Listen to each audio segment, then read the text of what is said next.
Hi, I'm Jeff Holden. Welcome to the Nonprofit Podcast Network. Our purpose and passion is to highlight a nonprofit organization in each weekly episode, giving that organization an opportunity to tell their story in their words to better inform and educate the respective communities they serve, as well as provide one more tool for them to share their message to constituents and donors. Our goal is to help build stronger communities through shared voices and to both encourage and support the growth of local nonprofit organizations through podcasting. Thanks to our founding partners for their foresight in helping us transform the way conversations start. CapTrust, fiduciary advice for endowments and foundations.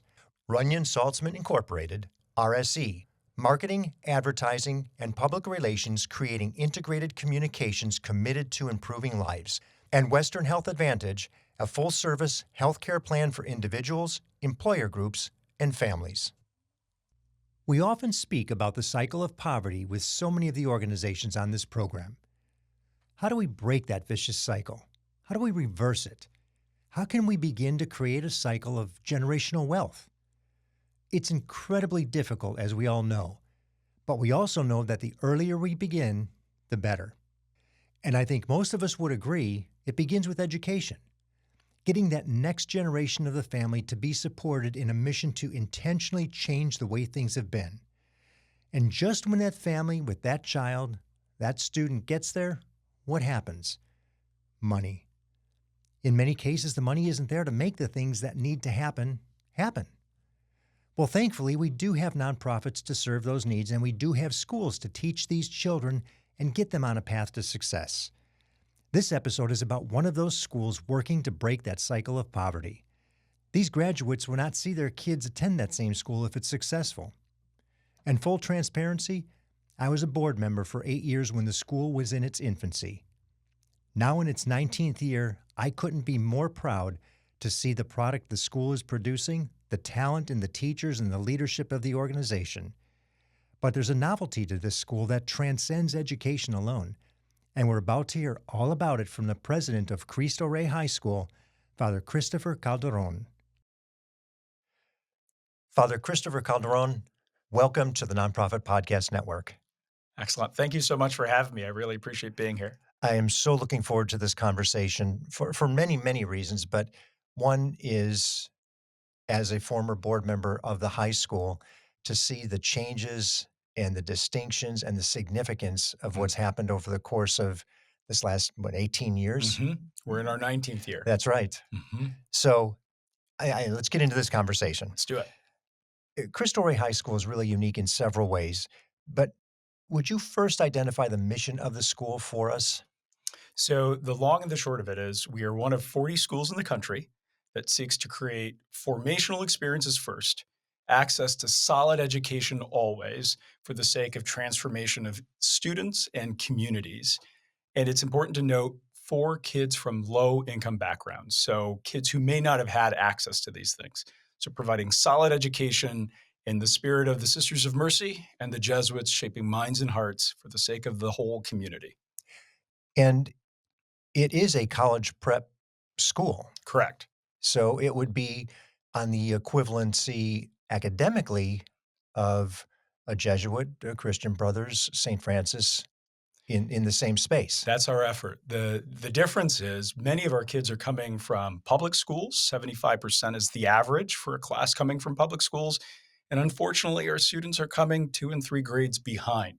So what a lot of schools like St. Francis or Jesuit are doing, where they have kids who have been prepared well, we have the added task of caring for our kids so that they're prepared to survive in high school and then thrive in college. So there's some catch up. There's a lot of work to get them back to grade level initially, especially I would imagine with the freshman class, and then you can work them through. That tees up a lot of the questions that are going to be coming up so well. How about the eligibility for a student? So in order to qualify, even to apply to Cristo Rey, most of our families, 99% of our families, are at the federal poverty rate or below. So just to give you a sense, at our school, the average family of 5 household income is $47,000. Imagine raising a family of 5 on 47. That's average. So there are some that are below, there are some that are slightly above. but federal poverty level is $98,000. So if that gives you a Half, we're at sense. half of Mhm, that? mhm, mhm. Amazing. And I do know there is a bit of a contingent there where some of the families have some skin in the game too. They actually make a contribution or a tuition to the school. Yes. So whether it's so every student could pay up to $2,700, but the average tuition payment is $700 annually. So everyone pays something. And for many of our parents, even $20 a month is a profound sacrifice. But we recognize whether it's a little bit of treasure or a lot of time or certainly heart, we need them as partners in all of this because so many of our parents will come not sure if they are able to participate, if they're able to contribute. And we want them to know they're the first people that are forming their kids and we're being entrusted with their children and we do it together. Mhm. With the most significant intent to break that generational poverty cycle through education. Absolutely. Some of the key components of the school are really getting that student to not only graduate, but to make the choice to go to college. They're Hmm. not going to show up there if they don't have the intent Hmm. or enough push and support from the family to get them to take the next step post high school. So that means first, graduate high school, which in many cases, they're the first child in a family to graduate high school. And then, secondly, to get accepted into a collegiate program, which would be a first again for many of these students. What percentage of the students actually graduate at the high school level? Say they go through their 4 years and they get out of Cristo Rey. Certainly. So, Jeff, I think what's important. Let's look at some numbers. So, if you look at our average over the last 5 years, from freshman year to senior year, we have a retention rate of about 80%. Now, I could go into COVID and explain why all that has impacted that number at and making it 80%, but 80% make it. From senior year, day one to graduation, we have averaged about 98% of our students receiving at least one 4-year college acceptance. Wow. Last year, we averaged four 4-year college acceptances. And of our 60, I think it was 66 seniors, we had over 240 4-year college acceptances. And what I love is just to bring it back to the present. Just last week, my college counselor came up to us and said, "Father, I want to present you to Ximena, one of our seniors." And she had good news. What's the good news? I just got into William Jessup. And he said, "This is the first college acceptance of this year." And then I asked her, "So how are you feeling?" She's like, "No one in my family has ever gotten into college." And to be able to celebrate those moments and those victories, and I have no doubt we're early in the game. She'll have more, but that's a part of the secret sauce of Cristo Rey. Just to have that opportunity for the student to know because they're loved, they're supported, because we've given them the skills and talents to thrive and ask for help when they need it, to recognize they're part of a community, that college and so many other things are possible in their life. Yeah, that's amazing to think that so many of these students, for the first time ever Hmm. in a family, for the family to see the student Hmm. get that acceptance.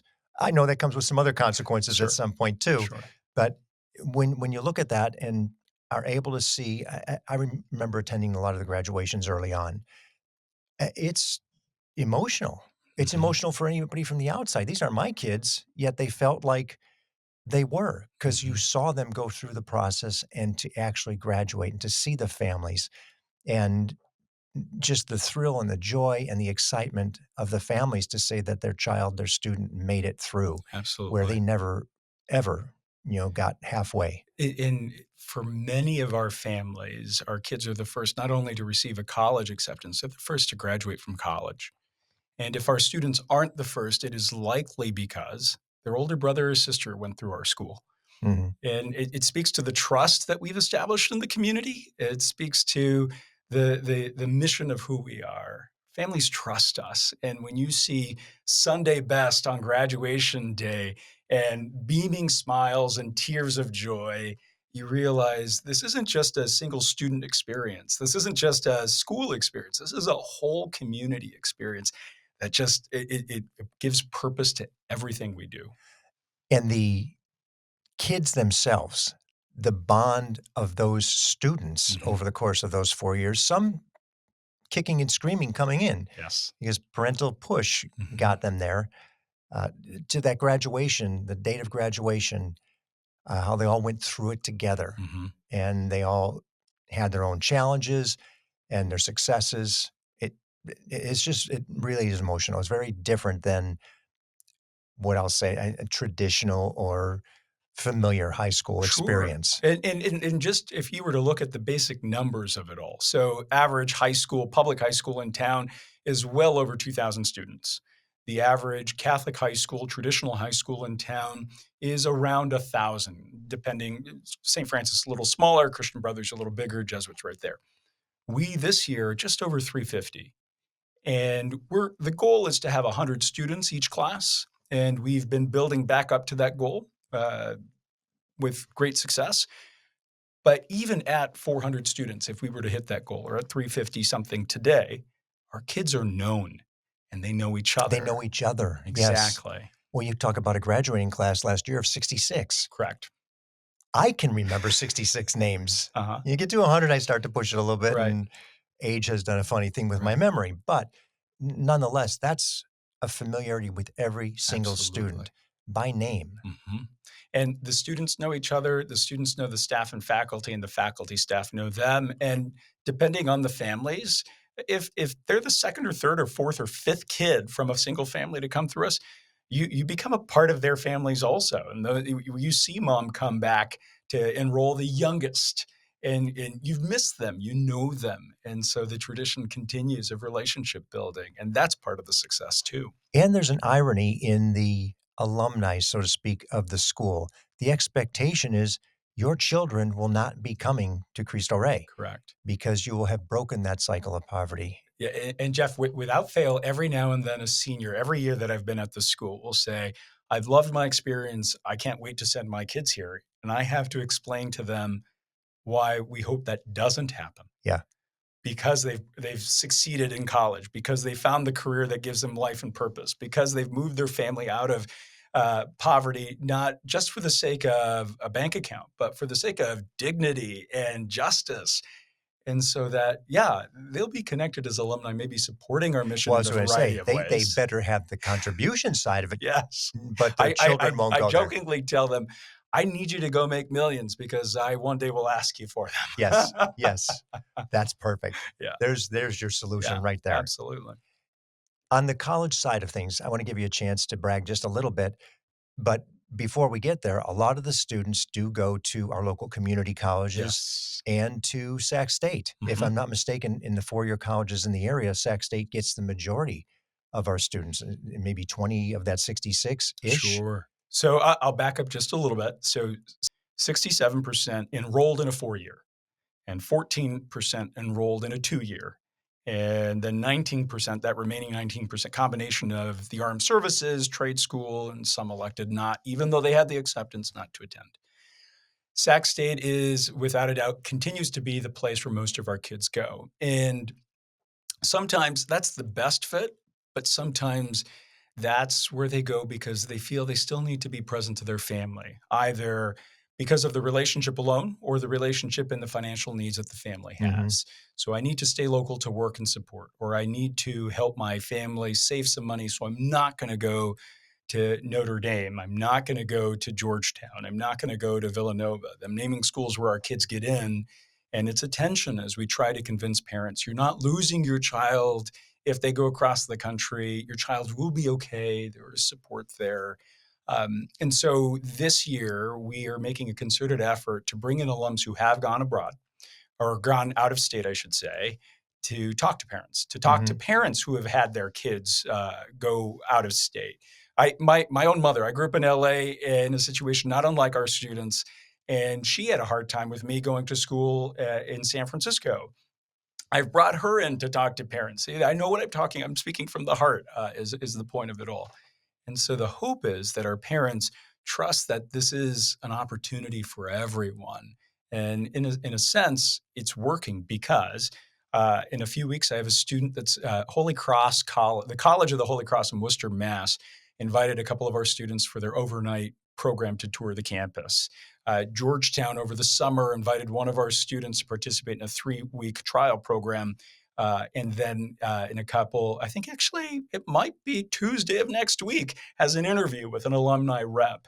And so whether it's our students learning about all the opportunities beyond Sacramento, or the students that are wanting help to convince their parents that those are, these are all part of the conversation, because opportunities are out there. And we want, Sac State is a great school for many of our kids, but we don't want our kids to sell themselves short if there's something else that might give them life.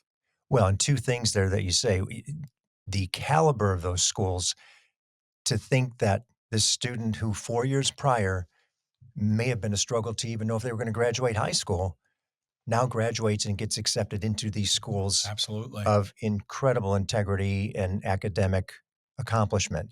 So congratulations Thank to you. everybody that's doing Thank that. you. The second part of that is for the ones who stay at Sacramento State and or our community college, whatever they choose to do in our community, the benefit is ours. Absolutely. We win on that because Yes. we don't lose them and possibly lose them from the community in the grand scheme of things, because they end up moving to wherever the school is or a job or whatever. And I would say to that point, Jeff, whether it's cultural dynamics of wanting to stay close to family, or our work study program, which we could touch base on, the That's our next relationships. question. Yeah, exactly. So the relationships that they build through our school keep them tied. So whether they go abroad, we had a student who, when he was at Cristo Rey, was working through our work study program at one of our hospital relationships.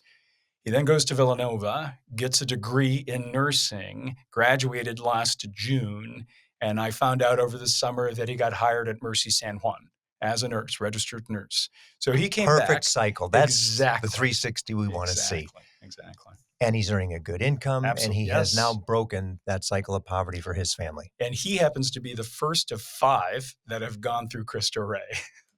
Well, he set an expectation and a high bar, didn't he? Absolutely, yes. Okay, Yes. siblings, you've got some objectives to hit. Yes. I'm sure the parents can't be. I can only imagine They're the over the pride moon. of those parents. They're Yeah, over the moon. you mentioned school capacity at about 400, 100 class, but I do want to congratulate you also on the freshman class this year is the largest ever at Yes. 115, and you said there's actually a waiting list. I think because of 18 years of relationship, and I say I think only because I've been a part of the school for 5 years, but in my heart, I believe that 18 years of trust with families and communities, feeder schools, principals, even beyond that, business owners, we have people that keep wanting their kid to be at our school. So there are 40 Cristo Rey schools in the country. We are one of 4 with a wait list, and our wait list is deep. So it's hard. And last spring, when we sent out the acceptances, it was the first time in the history of the school where there were moms essentially protesting in the lobby, advocating for their children. I need to get my student in. Absolutely. And I both admire it, and it's a struggle, right? Sure. We can only do so much. But again, it speaks to what we're doing. People want their kids to be a part of, and we're just doing our best to keep it going. And there are limits to what we can do. We'll never be a school of 1,000. Right. But I think as long as we continue to do right by the community, invest in our kids, and with gratitude, nurture the relationships that we have, we'll continue to be healthy and strong. That's amazing. And that waiting list portends the next 4 years. Yes. That 115 go through, you Yes. have a little bit of attrition. Now you're graduating 100 students. Correct. And every class along the way is 100 Correct. students. That's amazing. Yeah, I that's the hope. love That's the that. From plan. 66 to 100, that's a big percentage gain. Absolutely. And there was progress toward that number before the pandemic. For a variety of reasons, the pandemic threw us a curveball. Sure. But we're back on track. That's excellent. Mm-hmm. We'll be back with more from Father Chris and what's happening post-pandemic with Cristo Rey High School right after this message from the people that make this program possible. I was in the media business for over 35 years and had the great privilege of working with Runyon Saltzman, RSE, Marketing, Advertising, and Public Relations. We collaborated on many different campaigns, but their commitment to the nonprofit sector hasn't changed since their founder, Gene Runyon, started the agency. Over many years and many campaigns, Runyon Saltzman has been committed to improving lives by tackling California's most challenging issues. Guided by research-informed strategies and insightful, creative solutions, RSE develops innovative communications campaigns that raise awareness, educate, and reduce stigma in diverse communities throughout our state and beyond. To learn more about RSE, visit rs-e.com. Hello, this is Scott Thomas with Cap Trust in our Sacramento office. I specialize in working with local nonprofits and associations. Annually, we survey private and public nonprofit organizations across the country to better understand challenges they see in today's environment. In our more recent survey, we heard concerns about proper board governance, mission aligned investment, and how to implement alternative investments. If you would like a copy of the survey or to discuss your organization, look me up, Scott Thomas at captrust.com. I'm thrilled to have Western Health Advantage partnering with us as they do so much to support so many nonprofit agencies in our community. As a truly local health plan, you'll find individual and family options, employer options, plans for CalPERS and Medicare Advantage. From medical services to pharmacy, health and wellness support, as well as behavioral health care, Western Health Advantage has a plan that fits what you need. As an employer, for profit or nonprofit business, individual or family, you can find more at westernhealth.com. I want to backtrack just for a second because you said something about one of the students going to college at William Jessup. Mm-hmm. And while this is a Catholic school in every way, shape, and form, Mm-hmm. that clearly states non-denominational and or other faiths can participate. Yes. Address that just a little bit. So we're a Catholic school in the Sister of Mercy and the Jesuit tradition, yes. But the ultimate goal is to create opportunities of access for anyone who comes through our doors. Now, whether you're Catholic, Christian, or not, the expectation is that you're committing to who we are and what we're about. And that doesn't mean catechetical formation. It does mean the tenets of who we are as people of dignity, people of faith, people of gratitude. And so in addition to the academic expectations, et cetera. So anyone can come through our doors. If they're going to buy into, believe in what we're doing, we want them there. Mhm. And so we are, culturally speaking, we're 95% Latino Hispanic in population. So that lends itself to a heavy Christian population, predominantly Catholic. But I think we are 92, 95, depending on the year, percent Catholic. So yes, we're heavily Catholic, but we're not uniquely Catholic. You Mhm. don't have to be Catholic to attend the school.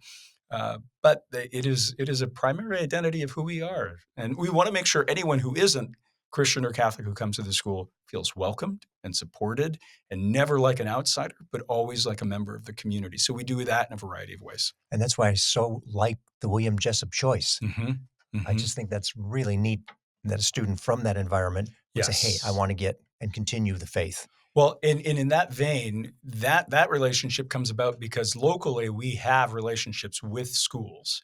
So we will trust a school that will be attentive to our kids in a particular way, because whether it's the fear of the unknown, the experience of imposter syndrome, or just, I don't know if I can afford this or if I can hang. I continually tell students year after year, you were accepted not on accident. You were accepted because they want you. But we need people when they get to those campuses to tell them that too. And so whether it's William Jessup, Sac State, any of the CCs, UC Davis, or we have partner schools all throughout the US that will care for our kids, reminding them that they're not alone, they are supported, they can do it, then our kids are successful. So we nurture those relationships. That's wonderful. That is just wonderful. Now, this is the fun part because I was chair of this particular committee. Yes. And it's the work study part of the school. That's what makes us unique. That's the novelty. Mhm. That's what I think sets these kids apart Mhm. because they're doing two jobs. They're not just doing their academic side of things, they're actually working their way Yes. through school. Talk to us about the work study program. So in a nutshell, 5 days a week, our students are sent off to work. Why? Practically speaking, a business owner will sponsor a student, and I'll get into the details on how that happens in a second. And that helps fund their education. This year, we invest nearly $14,000 in each of our students. If you go back to my numbers about what average tuition payment is, tuition makes up 2% of our budget. The work study program, depending on the year, can be 65 to 75% of our budget. So what does that look like? We have relationships with professional offices all throughout Sacramento, whether it's Sutter or Mercy Health, whether it's Pacific Coast or CVC, whether it's agencies like the Yokedihi tribe, who supports, I think, over 16 of our students in Wow. nonprofits. So And by that, what you mean is they make the contribution for the student monetarily, correct. but they don't have them come to their facility. They actually pay for them to go to a nonprofit. Absolutely. So whether it's direct service so that our kid ends up at Mercy or Sutter or Pat Coast, or indirect support like Yokedihi so that they can go support things like the SAC Food Bank or Girl Scouts of America, our students are then 5 days a week entering into office spaces, professional settings where they're learning practical skills. That's the basic.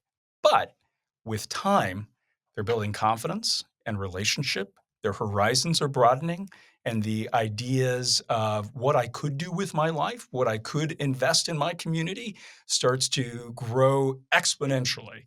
And the data shows that because of that, our kids, when it comes time to apply for college, are more focused. I did this in work study. I really loved it, so I want to study that in college. And then the data shows that our kids come back to Sacramento and are looking for those businesses, because whether they worked in a hospital or a law firm or a nonprofit, they have a sense of, I can be in those places. I can see myself. At the same time, they're building relationships with CEOs and presidents and business owners all throughout Sacramento.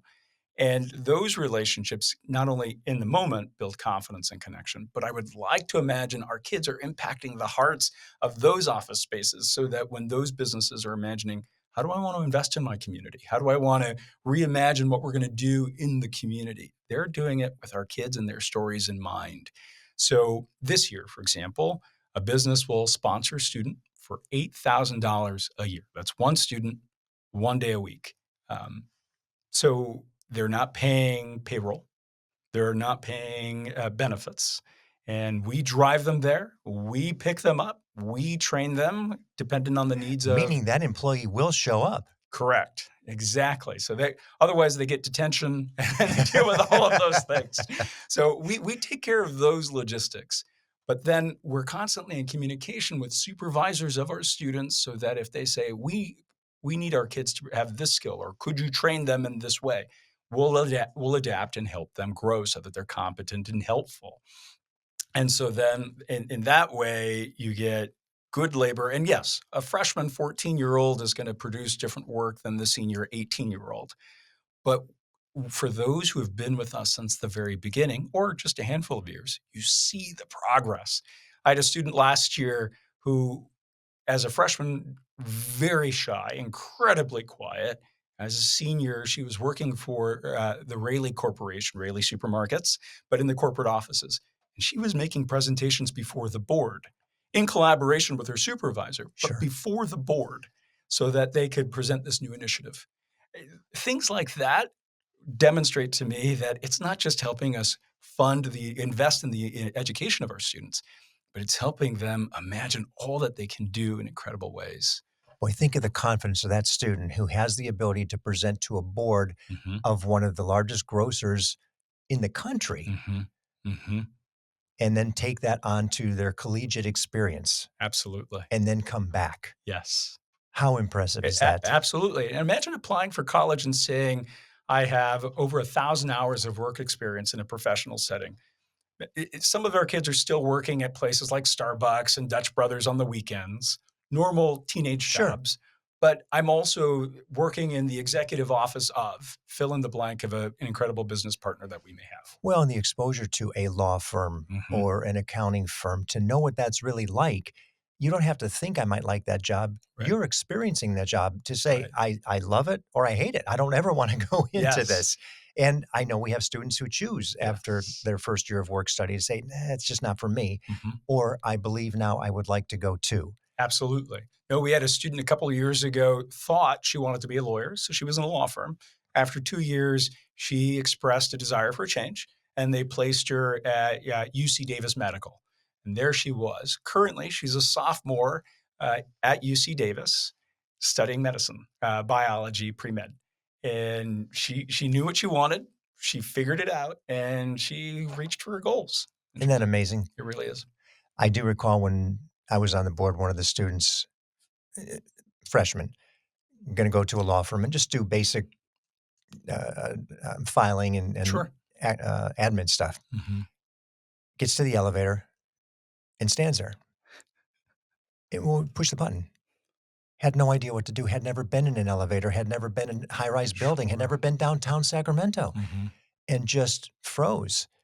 And you have to take a step back and realize some of these students, some of these kids have just never been exposed Correct. to so many of the things that we just take for granted. Right.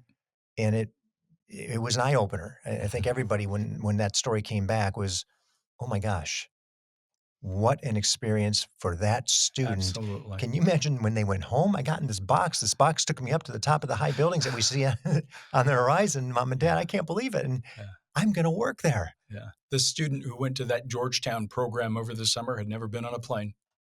Wow. And the first time they get on a plane is for a graduate prep program at Georgetown. And so whether it's the experience of the elevator or a plane or any other number, a business lunch, whatever it may be, our kids, our goal is to create opportunities for them to see they can, Yeah. and they will. Well, and thanks to Mulvaney's too, because I know occasionally they will do an etiquette Yes. presentation at a luncheon. Uh-huh. And so many of those kids, they don't know what fork to use. Why are there so many utensils on this table? I don't understand. Multiple forks and Right. spoon, and Exactly. it's a wonderful thing that Patrick and Bobbin do there No, too. we love it. We're grateful for all of our partners. You did talk about funding. I just wanted to express the significance of that budget. It's roughly a $5 million budget this year, Correct. and 60+% of that coming from the work study sponsors. Mhm. So just it's important to note 91% of our budget is directly invested in our students. I mentioned that because we're incredibly efficient. There's not a lot of fluff. As I engage as the president of the school, as I engage benefactors, we don't go out for big fancy lunches because they recognize it's better to invest in our students. I still want to go out for coffee and connect for Sure. lunch, sure, but Do podcasts. yeah, absolutely. But we are very intentional on where we invest in our kids. This year, unfortunately, Jeff, I will mention that across the country, the 40 Cristo Rey schools saw a drop in work study partnerships. Businesses who said to us, we love your kids, we love the mission. Work is changing, though. We don't have people in the office, or we don't have enough work for them to do, or we don't have supervisors for them. And so this year, we in particular saw 23 very dedicated partners say, we're sorry, but we can't continue. So as a result, that's a hit to the budget. So this year, usually the past has been 65 to 75% of the budget is work study. This year, that number is flipped a little. It's closer to 45, 50% of our budget is work study. And so then advancement has to pick up. But my hope is that we'll continue to understand the needs of our business partners, adapt, evolve, so that we can get back in those spaces, be more creative in other spaces. Because Sacramento is an incredibly generous place with a lot of good partners. So if our $4.8 million budget needs to come from work study and advancement, fundraising events, direct ask, that kind of stuff, I have faith that we will be able to do it because the people are good. But when we remind ourselves that 2% of our budget comes from tuition, it's a lot of work to get out there. Yes, it's a heavy lift. It's a heavy lift, an important lift. And I think any opportunity to let people know we don't see you as benefactors.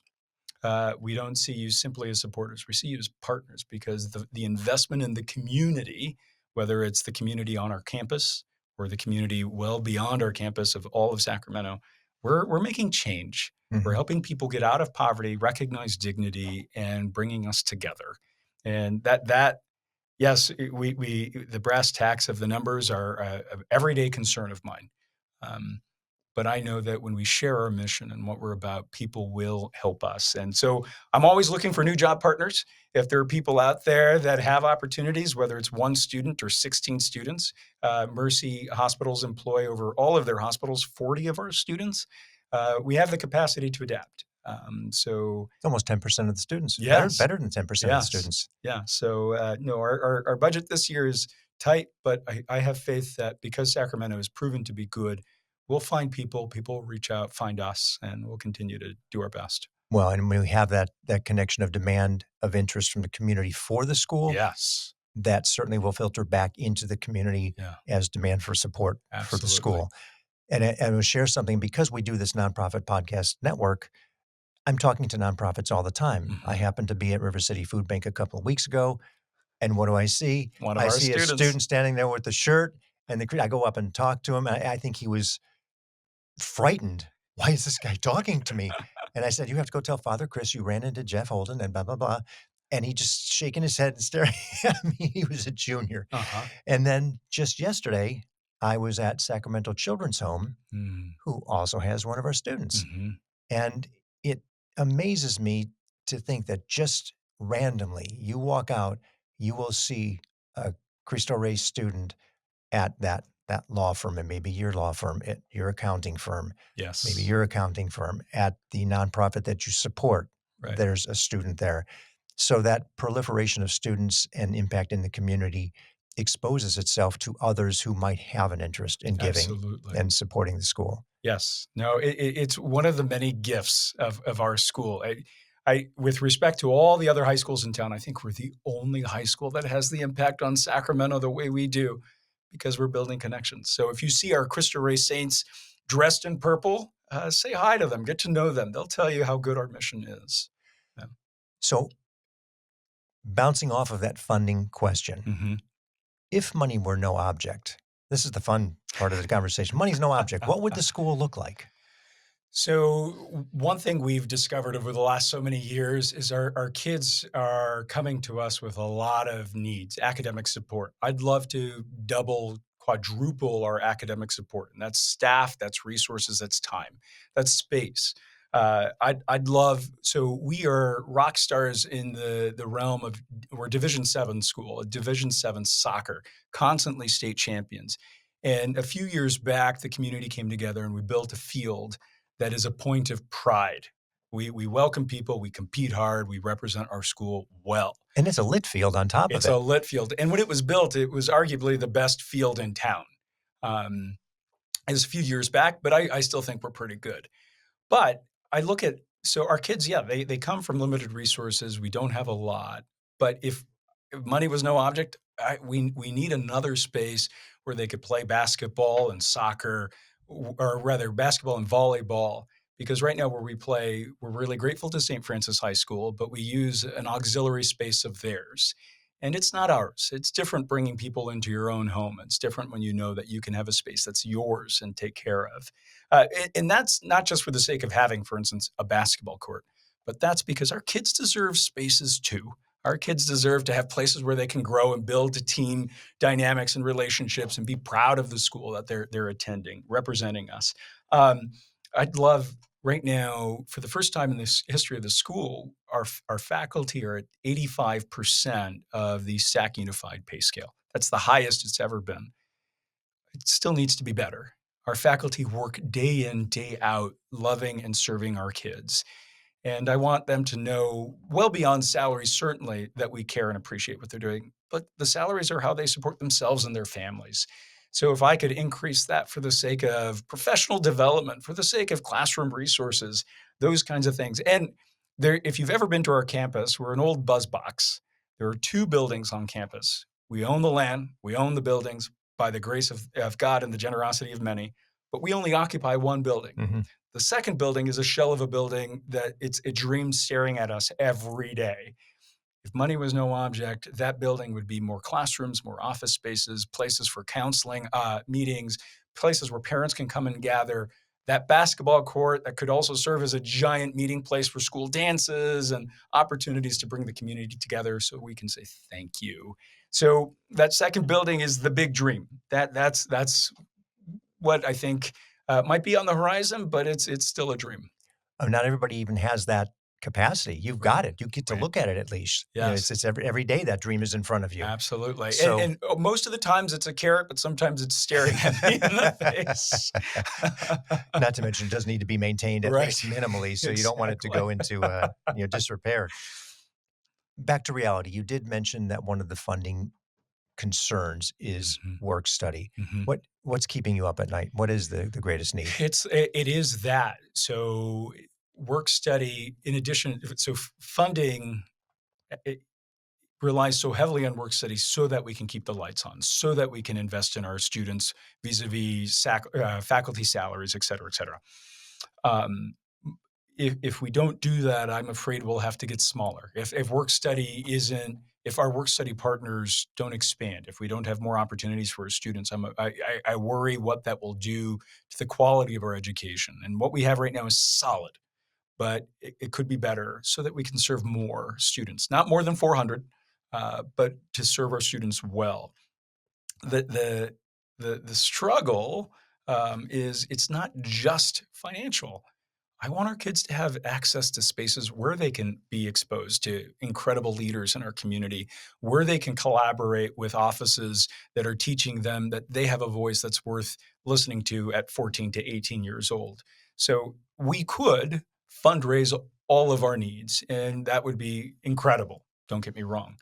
But putting our kids in those spaces helps them dream in a way that complements what we do in the classrooms in profound ways. And that is the secret sauce of Cristo Rey. So it's academic, yes, it's co-curricular, certainly, but that work study program, because of those relationships, helps our kids think big and not just dream in like a sense of whimsical fancy, but really concrete goals that they know they can accomplish. And so what keeps me up at night is, will I have enough spaces for our kids to go to work? Mhm. And yes, that equals being able to pay my bills. But I don't want our kids to come and like this year, our freshman class, half of them at the beginning of the year had no place to go because we didn't have enough jobs. And they look at us like, why am I here? I thought I was going to work. We've done our best to chip away through nonprofit support, and we're grateful to those partners. But we want them to have access to the C-suite. We want them Yeah, to that be in those exposure's places. everything in Absolutely, so many different ways, not only yes. to our community at large, to the people who visit those offices and see a Cristo Rey student, Hmm. to the leadership of those firms, Hmm. to all their leadership, not just the executive leadership. Yes. Everybody sees what that firm is supporting, Hmm. and they get to know those students, and Hmm. those students become almost as if their own children. Hmm. They really embrace those students. I've seen that so many times, and when Yes. the student graduates, it's as if your own son or child or daughter is graduating. Absolutely. We invite our work study partners, we invite our supporters to graduation, and it's incredible how many of them will show up. Yeah. They're not the I tell people over and over again, if you look at our donor walls, you come to campus, you see these people have supported us and we're grateful for them. None of them have had children or grandchildren come through our school. All of them give because they believe in our kids and what we do. And so when they come to graduation or when they come to a soccer game and cheer our kids on, it's you're right. It's Papa Bear, Mama Bear pride. Even though the kids might not be theirs, they're theirs. Yeah. Yes, yes. Mhm. Deadlines for application. What is the cycle in the school? Because this podcast will be running, in a few weeks. Sure. I don't know when it is, but because it has a shelf life of a couple years, for anybody that listens, they know, oh, it's going to be coming up when. Absolutely. So typically, the first week of September will open applications, and there are a variety of pieces to that puzzle, right? So the application itself, we have to make sure people are eligible financially, interviews, and letters of rec, transcripts, all that.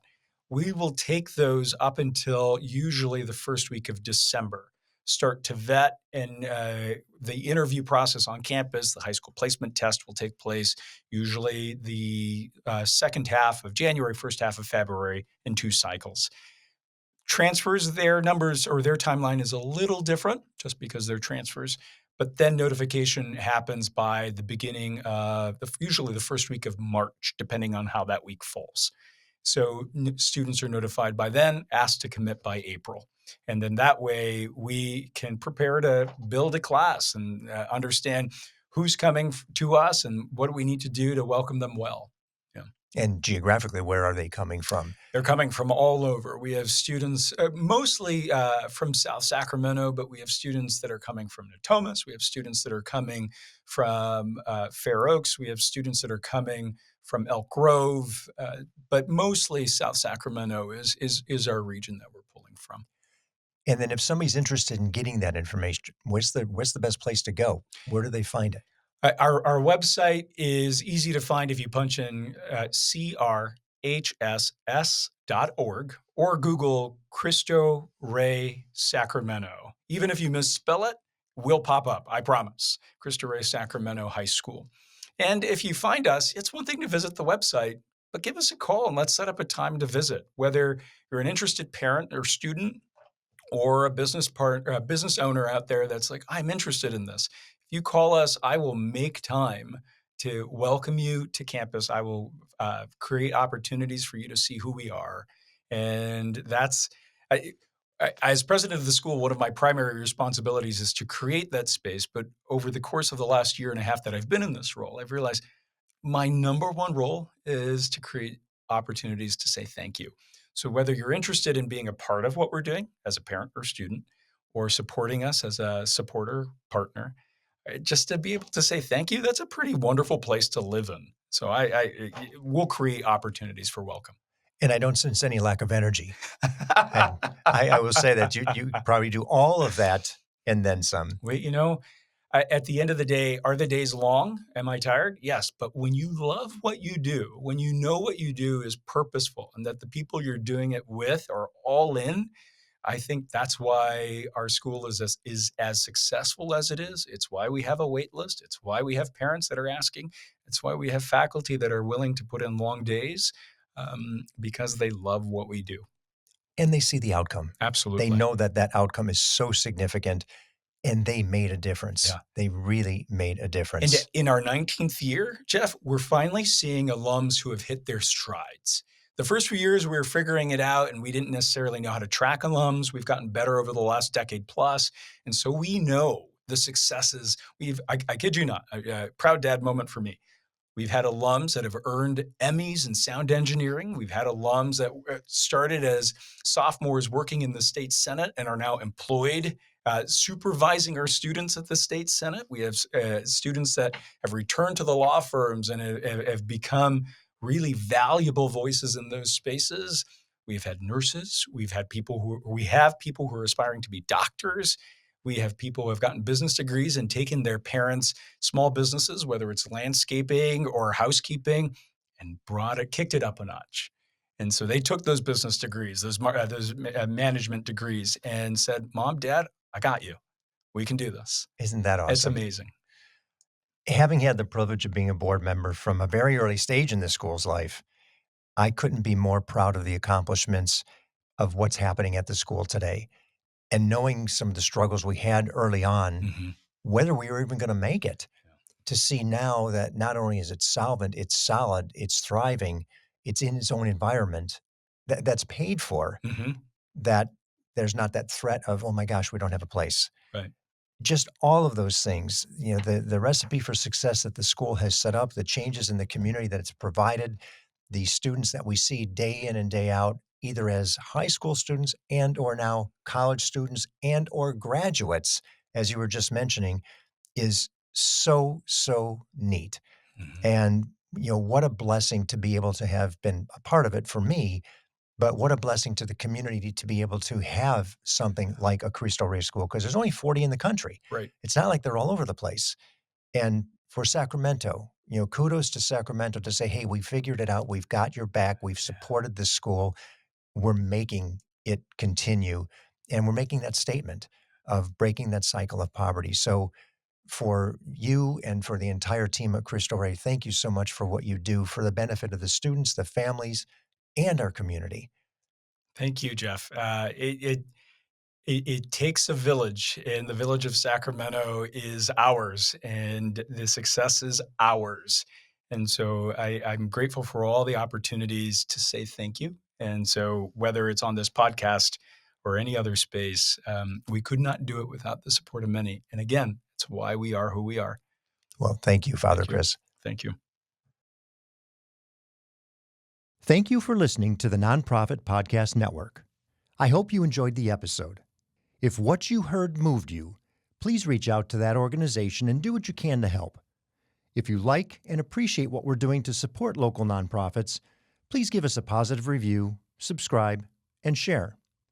If you're a nonprofit with an interest in participating in an episode, you can reach me at jeff@hearmenowstudio.com. If you have a need for the services or products our sponsors offer, please reach out to them. CapTrust, fiduciary advice for endowments and foundations, Runyon Saltzman Incorporated, RSE, marketing, advertising, and public relations creating integrated communications committed to improving lives, and Western Health Advantage, a full-service healthcare plan for individuals, employer groups, and families. The Nonprofit Podcast Network is a production of, is recorded at, and edited by Hear Me Now Studio.